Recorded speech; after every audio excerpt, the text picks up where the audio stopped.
Hello friends, हम लोग जो इसके अंदर फंडामेंटल ड्यूटीज़ को कवर करेंगे, जो कि आप जानते हैं कि 72nd जो बीपीएससी एग्ज़ाम होने वाला है उसमें ये काफ़ी इम्पोर्टेंट जो टॉपिक है। सो इसके अंदर जो है हम लोग जो भी इम्पोर्टेंट पॉइंट है उसको हम डिस्कस करेंगे। और ये यूपीएससी का भी अगर एग्ज़ाम देते हो तो उसमें भी काफ़ी हेल्पफुल है ये जो है टॉपिक। ये जो है विजन आईएएस का डॉक्यूमेंट है, रिवीजन मॉड्यूल है। ये रिवीजन पर्पज से जो है ये कवर किया गया है इसके अंदर। और ये आपको ध्यान रखना है, कुछ इंपॉर्टेंट चीजें जिसके अंदर जो है दे रखा है।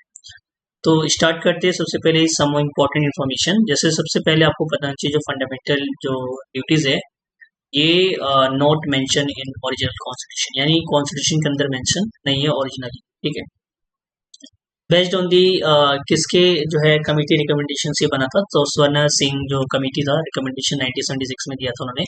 एंड 10 फंडामेंटल ड्यूटीज को जो है बनाया गया, इसमें पार्ट 4A के अंदर आता है आर्टिकल 51 के अंदर, यानी 51A के अंदर। और इसको एडिट किया गया था by the 42nd amendment of the constitution act 1976। याद रखना है, तो ये मेंशन नहीं है ओरिजिनल कॉन्स्टिट्यूशन के अंदर, बल्कि इसको अमेंडमेंट एक्ट के तहत यानी 42nd के तहत 10 फंडामेंटल ड्यूटीज को ऐड किया गया था, जो कि पार्ट 4A के अंदर आता है और आर्टिकल 51A डील करता है। और ये कमेटी कौन सी थी? स्वर्ण सिंह कमेटी जो रिकमेंडेशन की थी।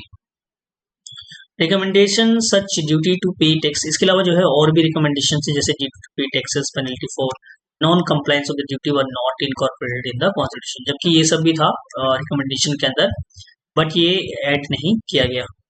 बट 2002 में क्या हुआ, एक कॉन्स्टिट्यूशन अमेंडमेंट एक्ट हुआ, 86th कॉन्स्टिट्यूशन अमेंडमेंट एक्ट, जिसके अंदर जो है one more fundamental duties was added, यानी आपको पता है राइट टू एजुकेशन वाला। नोट करना है यहाँ पे, जापानीज कॉन्स्टिट्यूशन जो है only other democratic constitution in the world यहाँ पे कंटेन करता list of the duties of the citizen, यानी जापानीज कॉन्स्टिट्यूशन में भी जो है ये ड्यूटीज मेंशन किया गया है। लिस्ट ऑफ फंडामेंटल ड्यूटीज जो है आपको पता होना चाहिए कौन कौन से हैं। सो पहला है A फॉर अबाइड, यानी by the constitution and respects it's ideal and institution and national flags and national anthem. याद रखना यहाँ पे नेशनल सॉन्ग नहीं है, यहीं पे कंफ्यूजन आता है, नेशनल सॉन्ग मेंशन नहीं है यहाँ पे ड्यूटीज के अंदर। सो वेरी इंपॉर्टेंट पॉइंट, यहाँ से क्वेश्चन जो है आप कई बार कंफ्यूजन करता है, बट आपको ध्यान रखना है। तो नेशनल फ्लैग का रिस्पेक्ट करना, नेशनल एंथम का, बट ड्यूटीज के अंदर जो है नेशनल सॉन्ग मेंशन नहीं है, ये आपसे पूछ सकता है मेंशन है कि नहीं। नेक्स्ट है बी, यानी to cherish and follow the noble ideas inspire our national struggle of freedom. ठीक है, तो ऐसे याद रखो, बी फॉर ब्रदरहुड, यानी ब्रदर, ऐसे याद रखो ये जो है ब्रदर यानी जो मतलब भाई की तरह जो हेल्प करते हैं नेशनल फ्रीडम स्ट्रगल में, तो वो जो है इसमें जो है ये इंस्पायर करना है नेशनल फ्रीडम स्ट्रगल को। ठीक है, सी फॉर जो है uphold and protect sovereignty, unity, integrity of the India. ठीक है, एंड डी फॉर डिफेंड हो जाएगा of the country, render the national service when called upon to. So याद रखना ये चौथा है। ई जो है promote harmony in spirit of the common brotherhood among people of India, transcending religious, linguistic, regional and sectional diversity, to renounce practice of derivative to the dignity of women. यहाँ से question बनता है, क्या यहाँ पे renounce practice of derogatory to the woman है कि नहीं, तो ये है, याद रखना है। इसके अलावा जो है नेक्स्ट मैं आपको बताता हूँ इसमें और भी कहाँ से क्वेश्चन बनते जाकर।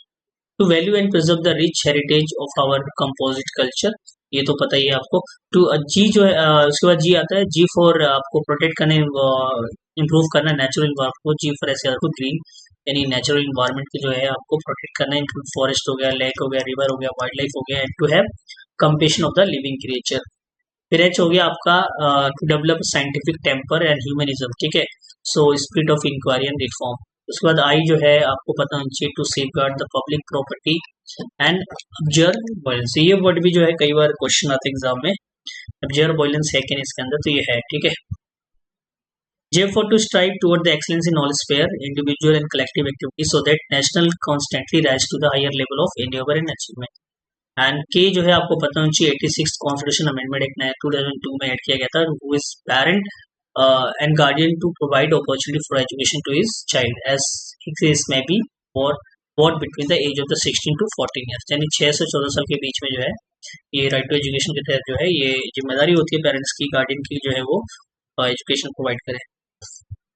अगर हम फीचर्स की बात करें फंडामेंटल ड्यूटीज की, तो नंबर 1 जो है some of the fundamental duties are moral duty while other are civic duties. तो ये यहाँ से भी एग्जाम में स्टेटमेंट में क्वेश्चन बनता है, ठीक है। For instance cherishing noble idea of freedom struggle is moral precept and respecting the national flag national anthem is a civic duty. तो ये सिविक ड्यूटी के अंदर आता है, याद रखना है आपको, जबकि मोरल ड्यूटी के अंदर ये वाले पार्ट्स आते हैं। एंड दूसरा ये fundamental duties are confined to the citizen only. तो यहाँ से भी क्वेश्चन बनता है क्या ये फॉरेनर को भी फॉलो करना होता है, तो उन पे ये लागू नहीं होता। And do not extend to the foreigner, ठीक है, याद रखना है। And fundamental duties like DSP are non justifiable in the court of the law, यानी कोर्ट में चैलेंज नहीं कर सकते, इसको जस्टिफाइबल नहीं है। हाउएवर पार्लियामेंट जो है कोई भी इन्फोर्स कर सकती है बाई सुटेबल लेजिस्लेशन बना के, ठीक है। जैसे नेशनल फ्लैग के ऊपर बना हुआ है काफी सारे जो लेजिस्लेशन है, तो इस तरीके से जो है पार्लियामेंट के पास पावर है, बट ये नॉन जस्टिफिएबल है किसमें, कोर्ट के अंदर। तो ये डीपीएस में जो है नॉन जस्टिफिएबल, याद रखना। Significance of the fundamental duties, इसका सिग्निफिकेंस क्या है, to help the court in examining the determining the constitutional validity of the law and to serve as a source of inspiration for citizen and promote sense of discipline and commitment among them, ठीक है। तो ये क्या करता है, सर्व करता है source of inspiration for the citizen and promote करता है sense of discipline and commitment among the citizen, ठीक है। नेक्स्ट अगर बात करें हम इसके अलावा जो है डीपीएसपी, यहाँ पे डीपीएसपी आ गया, बट हमारा फंडामेंटल ड्यूटीज यहाँ तक था। तो ये हमारा जो है कुछ फंडामेंटल ड्यूटीज जो मैंने आपको बताया, ये आपको बस रिवीजन पर्पज से इतना ध्यान रखना है जो एग्जाम में यहाँ से क्वेश्चन बनते हैं। Thank you so much.